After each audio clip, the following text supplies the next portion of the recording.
We're back. We're back. How you doing? Good.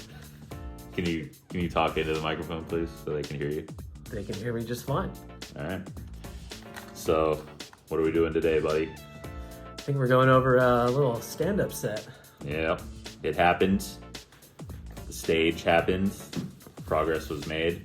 No rules like usual. It's just if there's something pops in your mind and we want to stop it, feel free. I know I got a great professional editor on staff who can handle any miscues or anything like that. Here we go. Without further ado, let's break down the debut set of the new comedy era. You know what I'm saying? All right. Hey, just a quick reminder, you guys, that the food truck out front's gonna be here for another half an hour. If you guys want to grab some grub before our during the show. All right. I already have a little something That was prepared for this part. A lot sooner than I thought you were Yeah, going to. already. So the thing I take away from this, I've been spending the last however long, like month or whatever, rehearsing, like getting this 3 minutes like ready every day. One of the things I got early on was when I did that comedy competition for beginners, the strict judge or whatever, like he told me like running the light will cause other comics and hosts to hate you. don't go over the light, everybody will fucking hate you. You know, like I know this is just an open mic, but in my head I had it all timed out to the second. I was like, okay, 3 minutes. Every time I do it, it's right around there. So like I was sticking to the script. I was like, I only have 3 minutes. But if I was more like locked in, if I was more like loose, if I was more like going with the flow, you kind of always like want to be in the moment for this kind of like thing, because like you can pick up on things and then kind of riff off that when you get on stage.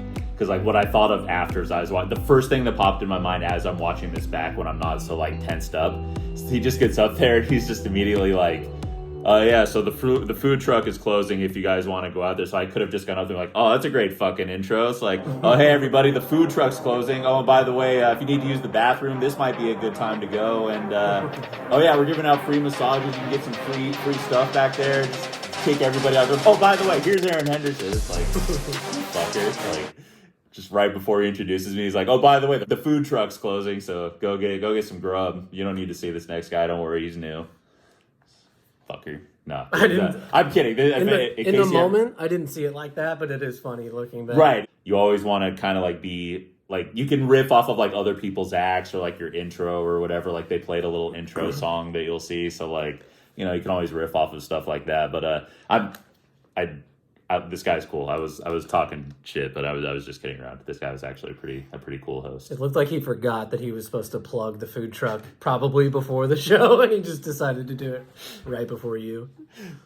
All right, let's get on with the actual. Hey, our next comic, this guy hasn't performed here before. He's done it twice before at Hot Mic, but he's ready to have some fun. You guys ready for this? I've never been to Hot Mic. I don't know where that came from, but Speaking of riffing, dude, he was riffing. Come on, make some noise. You guys ready for this? Keep it going for Aaron Henderson.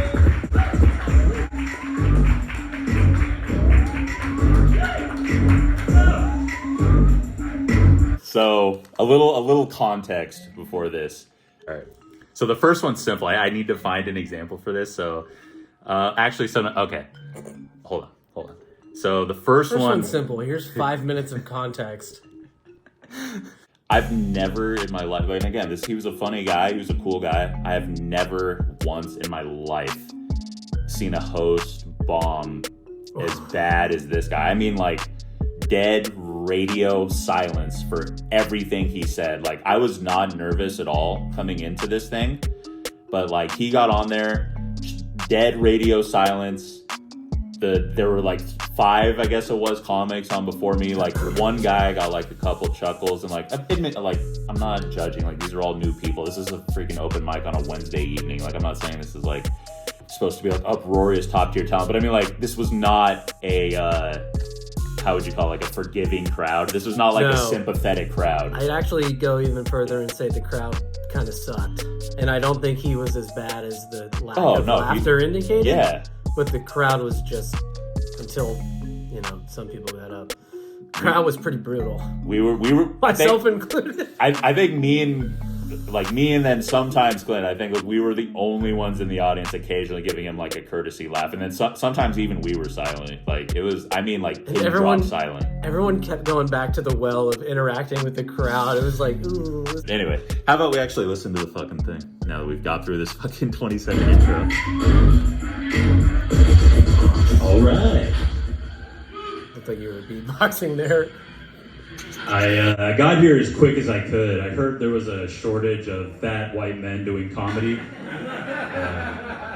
But no, it's an honor to be here. It's so cool that a place like this exists in my hometown of Santa Rosa so that we have a place to practice and enjoy comedy. Hell yeah. Hell yeah. I'm pretty new to this, and what I've discovered is when people find out you do comedy, they always try and give suggestions of things you should say. I got a buddy at work who does that, but the stuff he suggests is nowhere near as funny as the stuff he does in real life. Let me give you an example. He was like, hey, I got something funny for you to tell. So this is one of the things that you just like, you can't you can't predict, like do until you do it in front of a crowd. Like when they're gonna start laughing. I have no idea why a laugh happened there. Like I'm all like in my head, I'm rehearsing something. I'm just like, oh, this is just the setup, like I'm just getting through this. And all of a sudden a few people start laughing. It's like, okay. Because they're thinking of someone who they would describe that way. Like, yes, I don't know. There's a couple times in here where like laughs happen. I'm just like, okay, I guess I need to factor that in. I'm obviously not trying to say and be like, oh, I just ooze laughter. It's like it just happens no matter what. Sounds like that's what you're saying. It's just weird. Because like especially when you're new, you're just like because I had it like all time. Like I said, I knew every word. I had it like timed out to a rhythm and stuff like that. And then but that's why you can't have to the second timed out because you don't know. Right. When it's going to go faster or slower, but yeah. So there were two things that I remember, and that guy that I referenced earlier who said don't go over the mic. There was another piece of advice he gave me, which I remember, which was good. He said, probably the only other point I had written down is that you got big laughs. Let those laughs happen. okay. I realize that you have material, you want to get through it. Let a laugh linger. Yeah. So he said, let the laugh linger. Like, don't like talk over a laugh. And it's like not just I guess for you, but it's also I get the feeling it's also for the crowd too. Like let them have their laugh. Like that's why they're there, is they want to laugh. The other day, me and my girl were chilling on the couch, and our dog starts choking on a doggy biscuit. I ask him if he's okay. She smacks me on the arm and says, "You didn't ask if I was okay when I was choking on your dick." A lot of you are probably sitting there thinking, dude, marry that girl. And you'll be happy to know he did. I went to their wedding, and it was a beautiful ceremony. I got all choked up. that's the one spot I remember thinking like, oh, this is where it sounds a little memorized.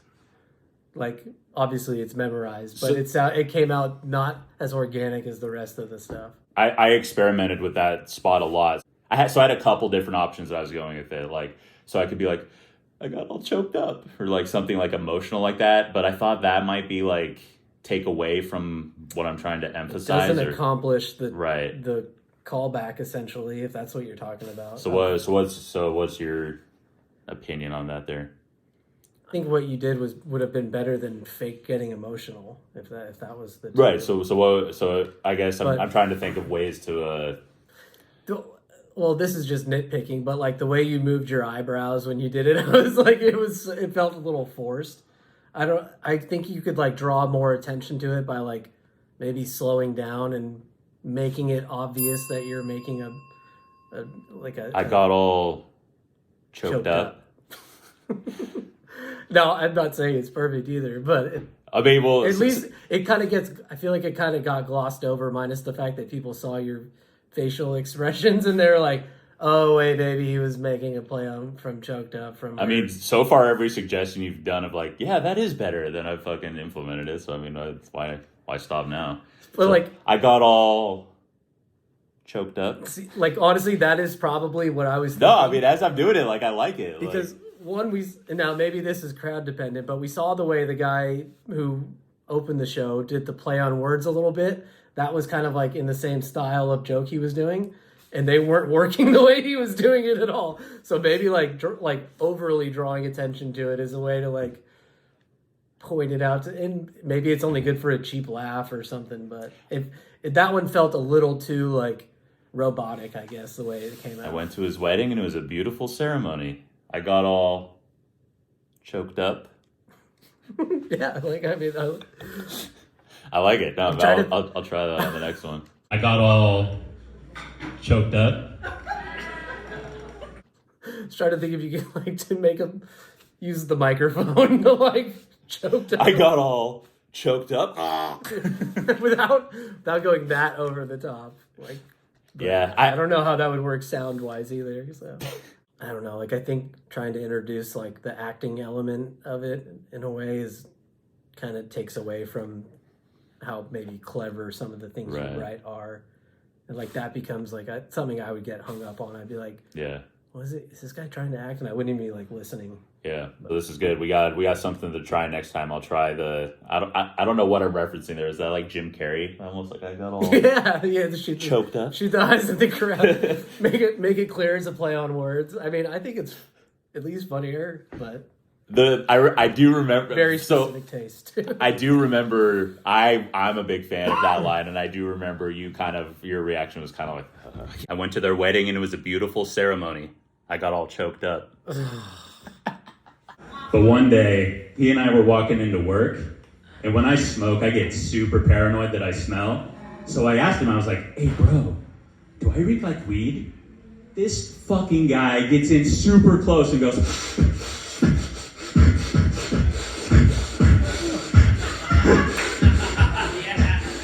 Oh, that is so weird because in the moment, I felt like that was at least twice as long as it actually was. And I'm not saying that in one way or the other, but I remember thinking, I was like, damn, dude, he did that for a long time. But that seemed like it flowed pretty quickly. Because yeah, it, like, right. you got to the point where people started laughing at kind of how long it was going, and then you like zipped it right after that. I remember like all the stuff that I'm thinking, so it's probably good to get it on camera here. I remember thinking in the moment, like, so this is kind of like going into it. This is kind of like the big climax. You know, like this is the punchline. Like this is the thing that like I was expecting, to be funny. So like I remember doing it and I don't hear anything. And so I'm just like, in the moment, I'm just kind of like, huh. It's like I was expecting this to kind of be like the funniest part, and so like I just kept going, I guess, like to keep going over the top or whatever, and then some laughs kind of finally started to happen, and then but then the big laugh came from the switch of the. no, you're good. Yeah, that's the part I found funny. Apparently, like this is why you have to do this stuff. Like this is what you have to learn. It's like I wasn't anticipating like the laugh coming there. Like I was thinking like. Maybe it's because like in the thing is so shocking to me, like when it actually happened. Like I thought somebody doing that is like just the most like ridiculous thing. So this is one of those ones where like I'm not gonna read into it too much. Like I feel like it needs a few more, Sure. Another 20, 30, 50 test trials or something of like before I can get like a real feel for it. Like I'm not gonna read too much into this. I did find that interesting. I guess I will say we did talk about the crowd already. Like getting anything from this crowd felt like an accomplishment. Like I said, I wasn't nervous coming into this, but after the host and the first like 5 people went up, I was kind of sitting there thinking like, oh shit, am I about to get like a dose of reality right here? Like, is this about Maybe to that be was like... the best thing to happen. What the fuck just happened? But I'm not gonna lie to you, I've never felt more confident that I didn't smell in my entire life. But yeah, he's a lucky guy. It can be tough to find love these days. I was talking to this chick. She told me she was in a polyamorous relationship and wanted to add me to her roster because she had never been with a white guy. I was like, Polly want a cracker.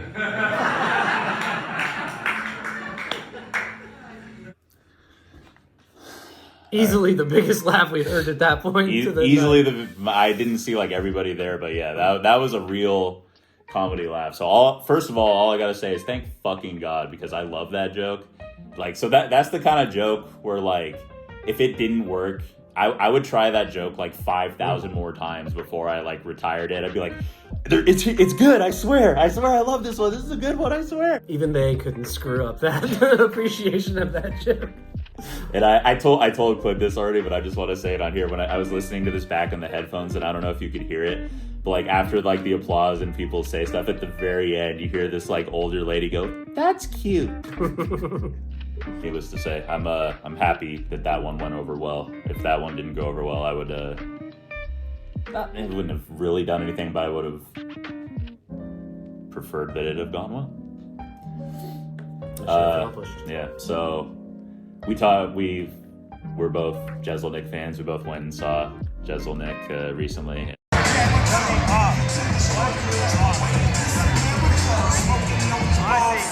And he had a quote that I really like, which is, and I don't even like it, I love it, which is, do the jokes you love, keep the jokes that they love. And that way, how that extrapolates and plays out is you keep doing that and your whole act is going to be stuff that you love and they love eventually. So if you're up there for example, doing like self-depreciating humor and like you hate it and it makes you feel like shit, but it makes the audience laugh, then it's like, well, you're playing to them, but you're going to hate what you do every day. But if you do all the jokes that you love and then keep the ones that they love, then everybody's happy. So can you explain self-depreciating humor to me? Is that like where the jokes are worth less and less every time you tell them? Because I've heard of self-deprecating humor, but depreciating. Yeah, it's where the jokes decay over time because their value decreases. High school education. There's a reason I have somebody here. So I go off the wall sometimes, a little scatterbrained, a little gay, little depreciated. My brain gets a little depreciated sometimes. You never see unhappy people out on a nature walk. Like, you're never walking by a creek with exquisite foliage and ask someone how their day is going to go, you know what, man, fuck you, okay? I'm not in the mood for your bullshit right now. As opposed to being in a car where everyone is pissed off at all times. Speaking of which, you know what makes me mad when I'm driving? Those signs that say speed limit enforced by aircraft. I'm calling bullshit on that. There's no way Maverick is flying around up there going, Sorry, sorry. That's another one right there where it's just like, I'm calling bullshit on that. That was the second biggest laugh of the entire set. All I said was, I'm calling bullshit on that. Why? Because it's a funny visual that everyone's seen that sign and they're always thinking, that's fucking bullshit every time they drive by it. So it's relatable. Is that what it is? Everyone has driven by those signs and been like, there's no fucking way. How are they monitoring me via air right now? I don't know. It's one of those things when you say it, I guess it kind of sounds obvious, but I remember watching this back. I didn't get it. I was just like, it's what, like, I would have, when I was rehearsing this, if I was like, well, hold on, I need a big laugh break right here. I need to give myself at least like 2-3 seconds for a big laugh break. Like, that never would have crossed my mind. Right. But that's also like an example of something where maybe you don't realize how funny it is the first time hearing someone else incorporate it into a joke. Right. So there's a couple things there. It's really hard when you've rehearsed something 100 times or more to get yourself in the mind frame of hearing something for the first time. So like it's actually something I do. I try when I'm writing new stuff, like I really try and like make a note. Like if something like really made me laugh the first time, I try and like make like a special note or something that's like actually made me laugh out loud when I thought of it, And then, so yeah, I guess when you were talking right there, the phrase that popped in my head was strike a chord, I guess. Yeah. Saying that struck a chord with the audience is like, I guess there's that makes sense when you said it like that. The first time I heard it, which I can't remember if we did that one in the video. We did. I'm calling bullshit on those speed limit enforced by aircraft signs. There's no way there's an aircraft flying around going like, psh, yeah, this is Charlie 97. I got a Hyundai Elantra doing 36 and a 35. Send in ground forces. That's good. I like that. I was like, I remember thinking like as we were reading it, like nodding my head because I've been there. And there's a sign by your house that has that exact thing. But it's like that resonates with me because I've seen it and I've had that thought and I'm just like appreciate it. I guess that's the whole thing with comedy is you hear something and it's like, oh, I'm not the only one. Yeah. So well done. All right, I'm just gonna rewind this a little bit. Those signs that say speed limit enforced by aircraft. I'm calling bullshit on that. There's no way Maverick is flying around up there going, Charlie 97, come in. I got a Hyundai Elantra doing 36 and a 35. Send in ground forces. All right, y'all are awesome. Thank you for listening. Peace out.